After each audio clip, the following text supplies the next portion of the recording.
Because of the coronavirus pandemic, many more of us are working from home, but a lot of us have kids and a lot of different responsibilities, and balancing it all can be challenging. So I'm here with Angela Civitella to learn more about this, and you're an expert in this field. Let's talk more about you and how you researched this to begin with, and wow, so much has changed since this pandemic, hasn't it? When I first did some research on working remotely, it was in December, wrote an article about it. Research showed at the time that 72% of people do work remotely. That statistic has changed dramatically in the last few weeks, given what reality we're living in. And now it's hovering around, probably around 92%. Of course, that'll be readjusted in the next few weeks. I'm excited and interested to see just how much it'll be readjusted, because it seems that it's a new reality for all of us. Right. And learning how to balance it all is quite challenging. Let's talk about that, because I have a son. He's got schoolwork.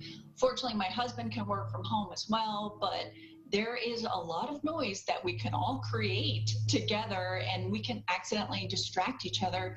What would you suggest for folks that have to work from home to kind of close out those distractions? So because distractions are very real, kids are real, a husband or wife is very real, and all the chores that are around you screaming for your attention are also very real, it's important to find a dedicated area that could become your workspace, whether you can convert a room into your home office or just a space a little off from where the family tends to gravitate towards, where the main part of the all activities throughout the day take place. A place that's kind of like a little bit more remote from the rest of the house, where your mindset could change and be completely focused and concentrated in, executing tasks. And I'm personally a self-starter, so I can handle working from home. But the problem is I can't turn off my mind. I already bring it home with me, but now my work is here at home 24/7. What is a good way to unwind or close down the mind at the end of the day? I think throughout the day, someone needs to do that, especially if you tend to be a high achiever and a self-starter and a self-motivator. You kind of have to force yourself maybe to take a couple of breaks throughout the day and just practice some mindfulness. Just close your eyes and just try to realign and recenter yourself in terms of being able to neutralize the frenetic pace that you're trying to get to all of the things that you need to do throughout your day. At work, it's a coffee break. Here, there's nowhere to go. So you're basically responsible for self-imposing a coffee break, just to give you that moment, just to rechannel and reset yourself. Really important to do that. Good point. And what if you're not motivated out there? What if you're just looking at everything around you and you're like, I think I'll do a load of laundry instead. Can you accidentally shut your mind off to everything? I think that part of handling working from home is to know how much input you need to get through your day.